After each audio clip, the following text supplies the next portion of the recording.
It is my privilege to be here this evening with Jack Ma, one of the great entrepreneurs of our time, of course, the founder of Alibaba. And we have so many things to talk about over the next half an hour. And of course, we also want to try to get to your questions as well. We're going to talk about Alibaba, of course, but also China, the Trump world that we all live in, globalization, trade, and so many other issues. But first of all, thank you, for joining us. Yeah. Let me start with this, which is to say that you just spent some time inside Trump Tower and went to go visit with Donald, our president-elect in the United States. Tell us about that meeting. Well, it's a very productive meeting, much better than I thought, than I expected. What did you expect?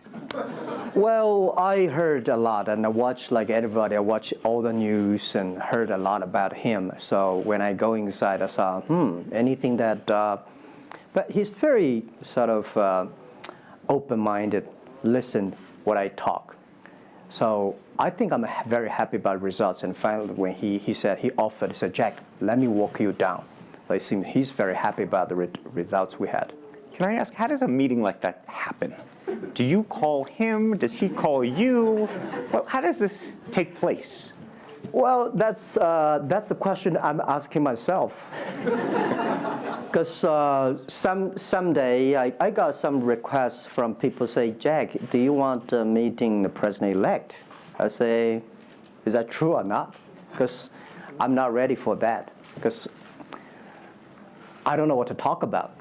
And then a few days later, I got another request. I got several requests, and then I saw one email with a friend, and it's very sort of specific. I thought about it. I think, yes, maybe I should go and have a talk. And at least I think President-elect Donald Trump would be happy to hear what I want to talk about. So I went. And what did you tell him? Talk about the small business, talk about agricultural products, talk about the trade between China and the USA. We especially focus on telling about how can we bring the small business in America, sell them to China, to Asia, through our network, which can create a lot of jobs for them. And you committed to create what you say is going to be 1 million jobs in the United States over the next 5 years. Yeah. Now, that's not 1 million jobs that Alibaba itself, but you're not hiring 1 million people. No, we totally, Alibaba employee put together is like 45,000 people. We cannot hire 1 million. I cannot imagine I can manage 1 million people. Explain to us how you think about the U.S.-China relationship, given some of the comments that Donald Trump has made about China being a currency manipulator. Did that come up during your meeting? Well, I think first, in America, there's a freedom of speech, right? So he can say whatever he wants, and I respect, I understand.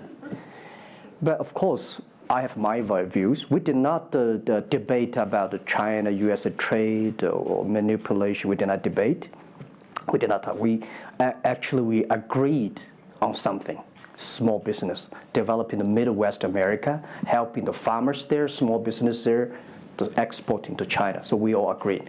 But something that we did not discuss about the American, the job losing to China, Mexico, and this. Can I share with you my ideas? Please. Yeah. First, I think 30 years ago, when I just graduated from universities, I heard America had a wonderful strategy. They outsource the manufacturing job, service jobs. They outsource the manufacturer to Mexico and China, outsource the service job to India. There's a book called The World is Flat. Tom Friedman, colleague at the New York Times. And I think it's a perfect strategy. You know, that the Americans said, we just want to control the IP, we just want technology, we just want the brand, to leave the lower-end jobs for the world. Great strategy. And second is that the American international companies made millions and millions of dollars from globalization. The top 100 companies in America. Amazing. I remember when I graduated from university, I tried to buy a beeper, the Motorola beeper. Cost me $250. My pay at that time is $10 a month as a teacher. And the cost of making that beeper is only $8 for a chip. Right. So past 30 years, IBM, Cisco, Microsoft, they made tons of money. The profit they made are much more than the 4 largest banks in China put together, the China Mobile Phone, China Unicom, and whatever you name it, put together. Still, these multinational companies made more money than. So their market cap grew more than 100 times in the past 30 years. But where'd the money go? This is what I'm curious, because as a business people, I always care about the balance sheet. Where's the money coming? Where'd the money go? Past 30 years, the American had 13 wars, spending $14.2 trillion. The money going there. What if they spend a part of that money on building up the infrastructure, helping the white collars and the blue collars? No matter how strategy good it is, you're supposed to spend money on your own people, right? Not everybody can pass Harvard. Like me, they're not good at education, right? We should spend money on those people who are not good at schooling. And the other money, which I'm curious about, is that when I was young, I heard America is about Ford and Boeing, those big manufacturing companies. Last 10, 20 years, I heard about is Silicon Valley and Wall Street. The money go to the Wall Street. And what happened? Year 2008. The financial crisis wiped out $19.2 trillion USA alone. They wiped out all the white collars and destroyed 34 million jobs globally. So what if the money is not Wall Street? What if the money spent on the Middle East, Middle West of the United States, developing the industry there? That could be changed a lot. So it's not the other countries steal jobs from you guys. It is your strategy. Okay, but you do not distribute the money and things in a proper way. This is what I. And now we're having a backlash.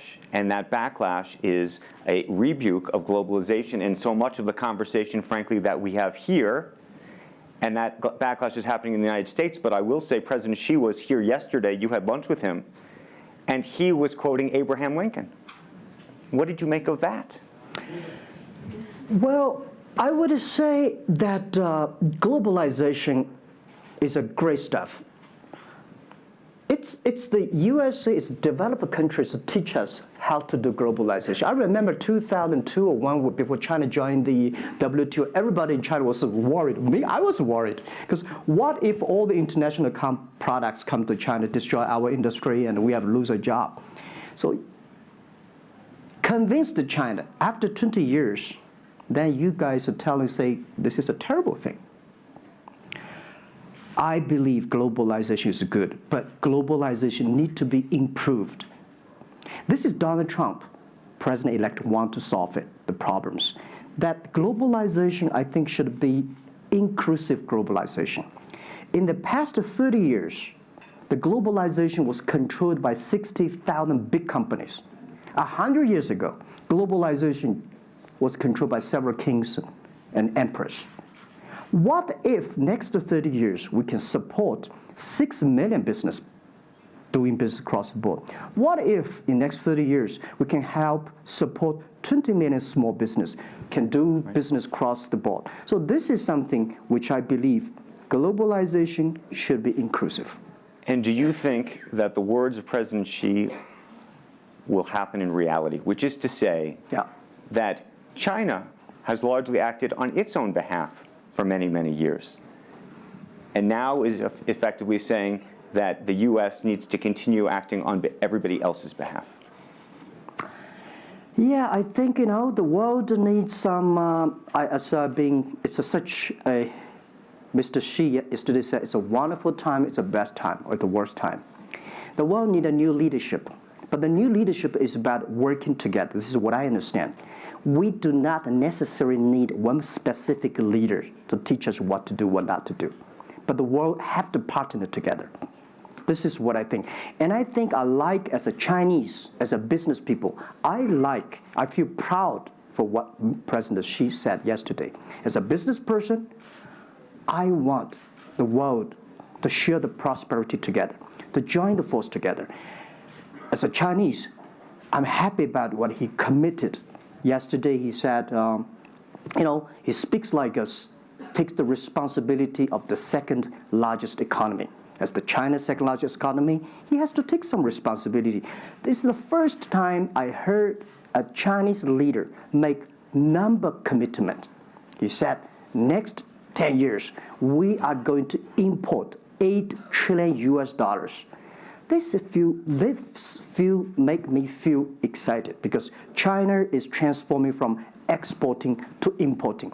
If there's a concrete number, if we can fulfill it, this is going to be huge change to the China and to the world. But don't you think that it's easier today for China to be interested in globalization because of the benefits that can accrue to China because you're continuing to develop than it is for countries that are, quote unquote, developed? Well, first, the WTO rule is not designed by China. It's not made by China. I will say there's something that I want to change. The WTO is designed, a lot of rules designed for big companies in the past 30 years, and only big companies can do it.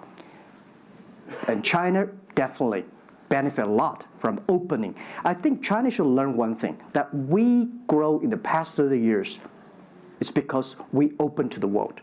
If we continue to open to the world, not fully. Okay. An American business that wants to effectively go into business in China has a very difficult time, has to partner effectively with a company that's there already. This is why I said China has problems too. The world has problems.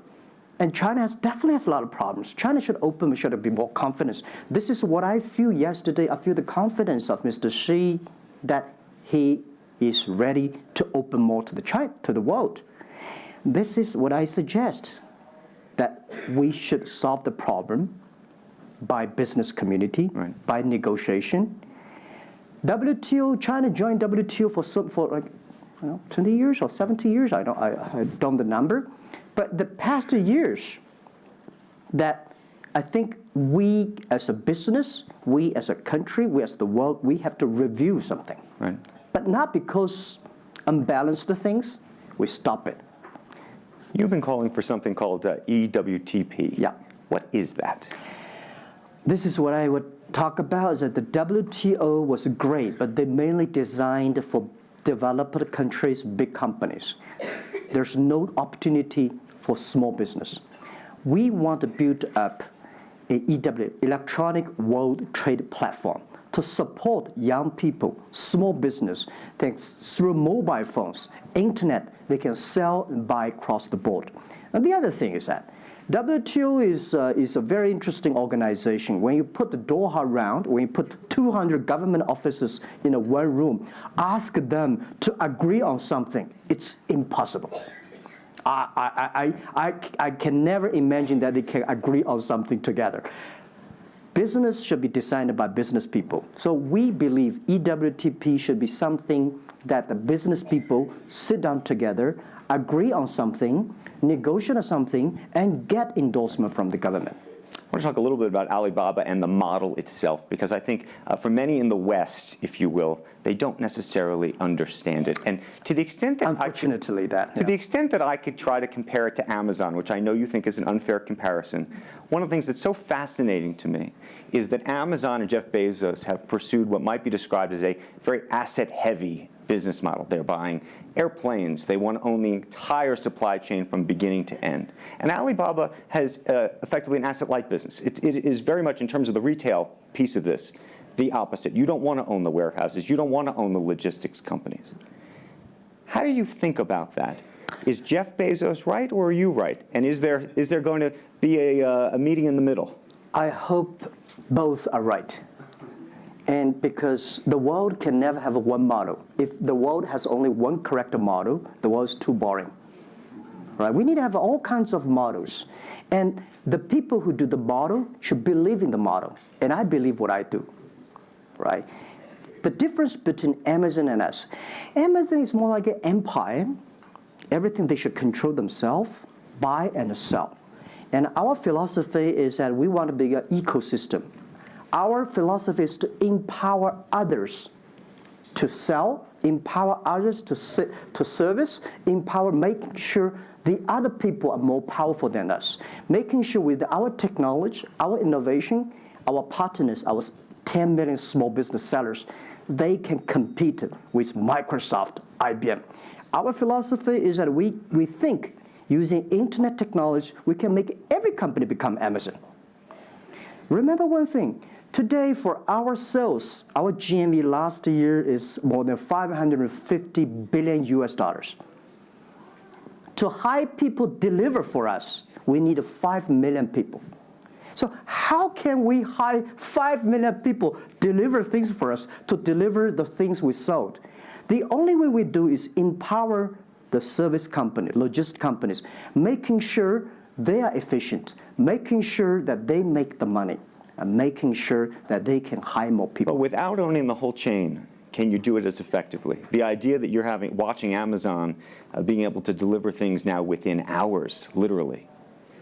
We made 125 cities deliver within 1 day last year. Imagine, 10 years ago, deliver one thing from Beijing to Hangzhou takes about 8 days. Now you can deliver things from Beijing to Inner Mongolia, some city, within 12 hours. It's improving. You can never expect these things happen within 24 hours. We have patience. So I think, can you imagine that within the 11/11 Singles Day, we sold $17 billion, and by delivering more than 600 million packages within 3 days. This is happening, and this is what we feel proud of. It's not how much money we make. It's not how powerful we are.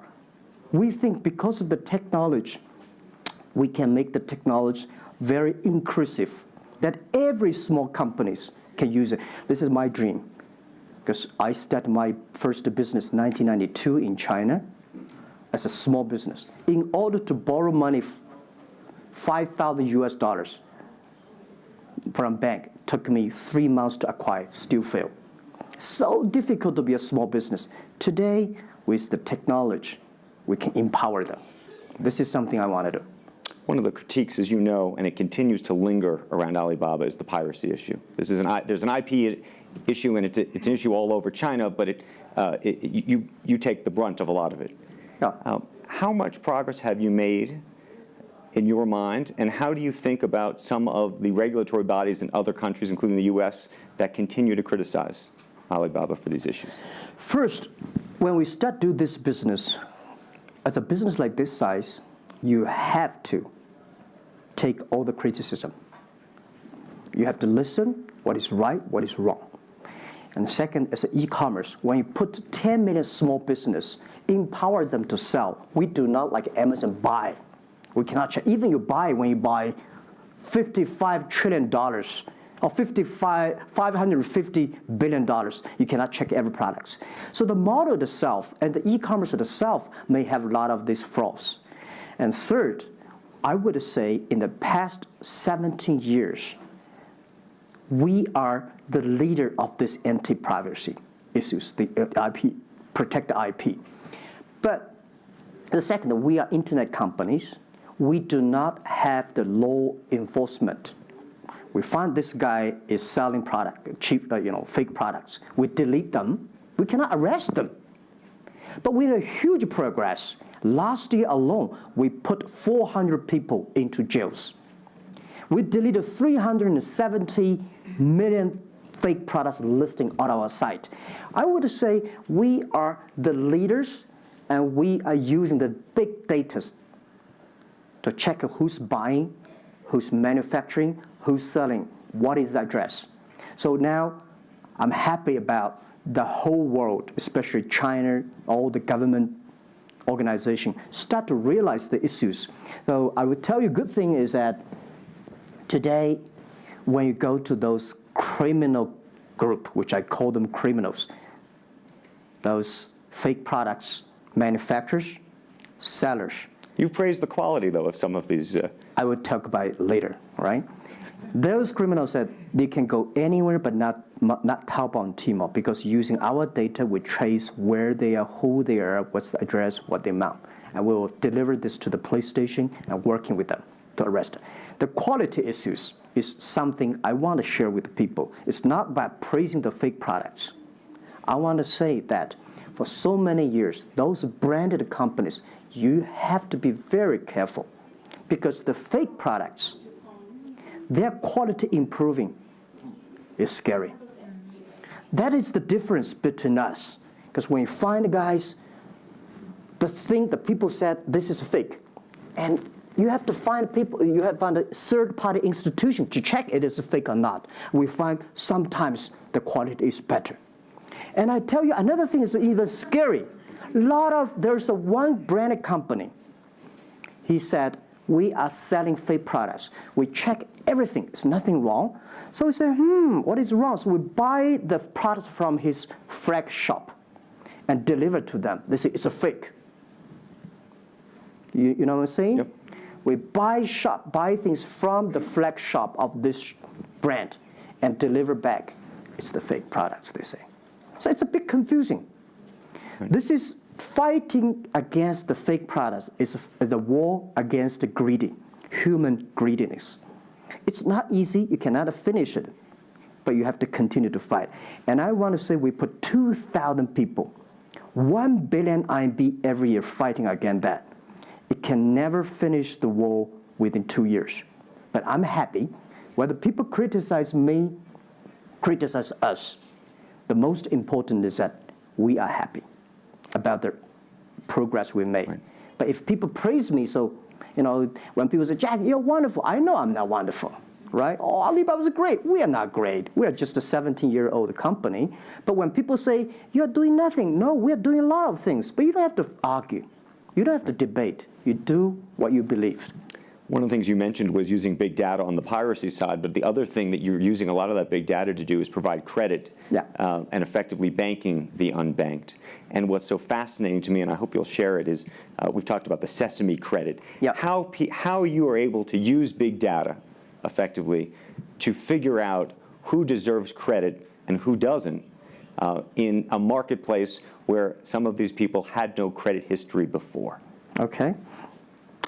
Well, before we do that, we had a system called Teach Computers to learn how to anti-fake products, teach the computers to learn how to, because we have Alipay, a lot of people try to using all the ways to cheating. So we teach the computer how to do that, the cheating things. So we've been doing that for 10 years. Until now, there's called artificial intelligence, because we've been doing that. We are a data company. 8 years ago, we said to ourselves, Alibaba should not be an e-commerce company. We should be a data company because we have the data from consumers, we have data from the manufacturer, we have data from the logistic company and transactions. But we think how we can make a data really beneficiary to the society. What China needs is that we have a lot of great people. All the small business, they are very credible, but we don't have a credit system for them. So how can we using a credit rating system based on the data we have to giving everybody a Sesame rating system? That is so powerful in the past 4 years because every individual, every small business, if they have been using our services, we give them a rating system. So we're giving loans in the past 5 years. We're giving 5 million business loans. They only borrow $5,000. 3 minutes, we can decide whether we should give you money, how much you want to give. Within 1 second, the money will be in your account. And 0 people touch, so we call it 310. And even today, the Sesame rating system become people dating. The mother-in-law want to say, hey, you want to dating with my daughter? Show me your rating system of the Sesame card.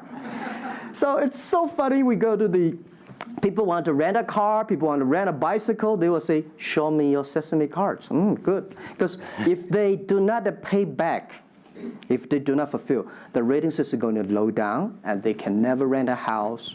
This is what we want to build up, the system.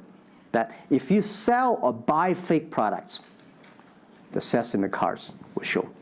I'm going to open it up to questions, but a final one from me. There's been a lot of speculation that you're going to get into the business of Hollywood. Your name has appeared, Alibaba Group, at the beginning of a couple of big films recently. What is the ambition for Alibaba in the entertainment world? The beginning was like this. Several years, every 5 years, we have a review for our strategy. Now, our strategy is always to look at the 30 years and 10 years. And every strategic decisions we make, we have to ask one question. Did this decision we made solve society problem? Because we believe the bigger social problem you solve, the more successful you are. So if we do this cannot solve any social problems, we don't do it. Second, is this project is going to be successful in 10 years? If it's going to be successful in 10 years, let's do it. If it's going to be successful in 1 year or 1 month, now more I would say, forget about it. Because why you can be successful in 1 year or 1 month? So we all have to put parallel. And 5 years ago, we had a big debate about 10 years later, 20 years, what are the things that China society and the world want? So we say happiness and health. 2H strategy. So happiness and health. We believe Hollywood, the movie industry, bring people happy. Because today, nobody's happy. Rich people not happy, poor people not happy, At least when I watch a movie, I feel happy about it, right? So I think we should partner with the Hollywood, especially like a lot of, we have a different way of living. In China, the movie, we have a lot of heroes. But China movies, heroes always dead. The American movie hero never die. If all the heroes die, who want to be the hero? So my movie, I want to make the hero live. Right, so this is, I think we should learn a lot. And it's only about 2 years, so we have another 8 years to go. I want to make our company that it's not e-commerce. It's something that giving people inspirations. Giving people, because I learn a lot. For example, I always say that my favorite movie, Forrest Gump. Life's tough. This is I learned, and that inspired me. That is why when people call me crazy, stupid in the past 17 years, you're crazy, you're doing something never work. You're stupid, how can you do that model? Amazon this model, eBay this model, why Alibaba this model? I told myself, Forrest Gump said, go ahead.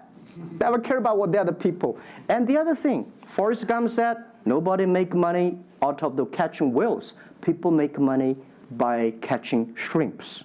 So we serve small business. Fair enough. Jack Ma, we should probably end it there because we're going to run out of time, but I thank you. Thank you so much for the conversation. I promised we'd sneak in a question or two when we literally have 2 minutes, and they're going to get upset with me. If you have a question, and we're going to, I got to beg you to do it within literally, a second. So go for it right there. Okay, I'm not going to say that China and US is going to have a trade war, but if the Trump administration get tougher on China in terms of trade agreement, is that going to hurt Alibaba?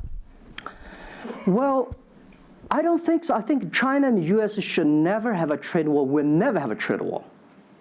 And I think we should give President-elect Donald Trump some time. And he's open-minded. He's listening. And I think the war, it's so easy to launch a war. But it's so difficult, almost impossible sometimes to terminate a war. Iraq war, Afghanistan war, is that finished? No. Trade war. I believe one thing. When trade stops, the war starts. Trade is something that people start to communicate. Trade is something people exchange culture and value. And I will be happy if China and USA agree on something and Alibaba business model destroyed. I would destroy Alibaba model by stopping the war between. Because how can you imagine the first largest economy of the world, second largest economy of the world, have a trade war? It's going to be a disaster for two countries and for the world. If anybody can do something to stop it, do anything to stop it. Did you have a reaction to Trump and the situation with Taiwan and how he's thinking about that? Well, Taiwan, I think this is not something about government. This is not something about business. This is something about people. If the Taiwan issue is the population, if you do Taiwan issue, it's like against 1.4 billion people. So this is another issue. So we're talking about trade, we're not talking about Taiwan. Very politic. Let's take one final question if we can. I think we can steal one more in. Yes, sir, right there. I'm not a politician. I try to This speak is like me, this. a credit store. How do you assure you are not messing up with people's life and you are not dictating the whole, credit kingdom or the system? Because now you are the decision makers, you are the rule makers. Okay. First, I'm not sure. People say, oh, this is uncertain world. Every day is uncertain. The only certain day was yesterday. I'm not sure about that in the future I would dictate, I would be stupid. That's why I should retire early when I'm young. That is why I have a lot of things that I dream I want to do. I want to do philanthropy, I want to be a teacher, I want to go back to school, I want to do the environment. And the world is so wonderful. Why you should be the CEO of Alibaba all the time? I'm coming to this world not to work. I want to come to this world to enjoy my life. I don't want to die in my office. I want to die on the beaches. It's a wonderful message. Jack Ma, thank you for the conversation. Well, can I say one last Yes, sentence? please. I just want to give my last advice to any people here that every government should pay attention to in the next 30 years are critical for the world. Every revolution, technology revolution takes about 50 years. The first 20 years, technology company. Next 30 years, the implication of the technology. Focus on next 30 years. The first 20 years, eBay, Amazon, Facebook, Alibaba, Google, good. The most important is that make the technology inclusive, make the world change. This is 30 years. Next, pay attention to those people who are 30 years old, because those are internet generation. They will change the world. They are the builder of the world. Third, that let's pay attention to the company who have fewer than 30 employees. So 30 years and 30 years old and 30 employees. That can make the world much better. Jack Ma, thank you very, very much. Thank you. Thank you. Thank you. Really appreciate it. Thank you. Thank you.